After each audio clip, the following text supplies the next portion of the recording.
Hey everybody, welcome to Inktrips, where I normally would take you on a journey through art and anecdotes, sketches and stories, illustration, and something else beginning with I. Today what we're doing though is making a sandwich as part of Jazza's presentation Skillshare class.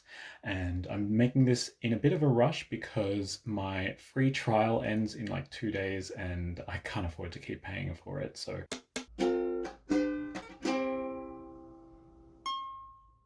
in this video, I'm explaining the creative process behind getting a destination from my page to your screen. We start with the first slice of bread, which is the camera that I'm filming on, the lighting that I have attached to it, my audio equipment, which is my phone making a voice recording, and an external mic off that. And then of course I have my art supplies, pencils, paper, pens, markers. I do use my phone a lot, not only to record audio, but also to take photos of my art, which then gets uploaded to the computer. On the computer, well, we'll come back to that later. When I'm presenting, I have my camera sat on a tripod facing me directly. However, I do also have overhead shots of me while I'm making my art. So I don't often do the two things at the same time. If you ever check out my videos, the footage of me drawing is either superimposed over an existing audio and video track, or I've made a separate recording to go over an art track, if that makes sense.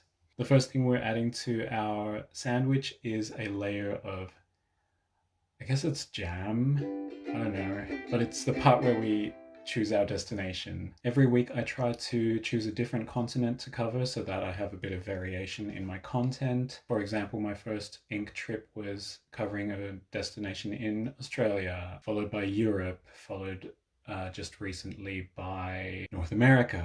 And the next place I'll take you to will probably be either Asia or South America. No, it's actually a fictional destination. So yeah, I like to change things up every now and then. On top of our sweet jam is an even sweeter cheese.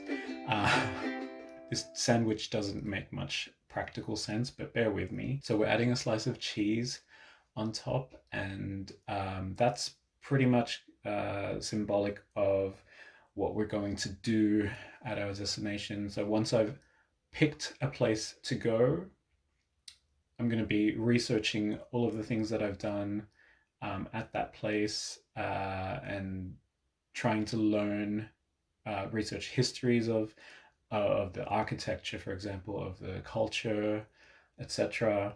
The next layer on top of the cheese is the bacon. This is turning into a really interesting sandwich now that I'm saying it out loud. That's the meat of my videos, is the stories behind these places. So with all of these videos, I try to tell a story of my personal experience in these destinations, or something funny I learned, or, you know, something to just kind of make it a bit relatable to my viewers. On top of that go the tomatoes, which are the artworks, because listen carefully, tomato.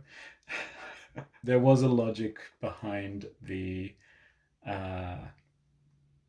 ingredients. To the side, I have these two salt shakers. One of them is supposed to be pepper, but so we're adding a lot of salt, and in this analogy, one of them is symbolic of the music that you hear in the background of my videos. All of my videos so far feature a background ukulele track, which recently have been taking a lot longer to produce because I'm trying to put a lot more effort into that. And typically I'm covering a song or a piece of music relevant to the location that we're traveling to in my videos. It's a nice little detail that I like to throw in to every video. And the other is, I have this tendency to kind of pepper in visual gags into my videos. Sometimes it's something I'm drinking, and in my New Orleans video it was just full of souvenirs from New Orleans. The salt and pepper is really all these little details that kind of bring everything together. So that's the sandwich. We of course finish it off with another slice of bread, and that's all the work I do in post-production. In post, I'm using all the free programs I can get my hands on. Video editing I do in DaVinci Resolve. For my art, once I've uploaded a photo to my computer, I'll open it up in Inkscape, which is comparable to Adobe, what's it called in Adobe? Illustrator, of course. I think that's about it. So thanks for watching. If you arrived here from Skillshare, which is probably the main avenue for this video, leave a comment for me on this video, please, because I'm not going to have access to Skillshare after tomorrow. But having said that, guys, I appreciate any feedback that you have for me. Please check out the rest of my channel because it is very new, and every video I at least I think I'm improving on. For now, happy learning.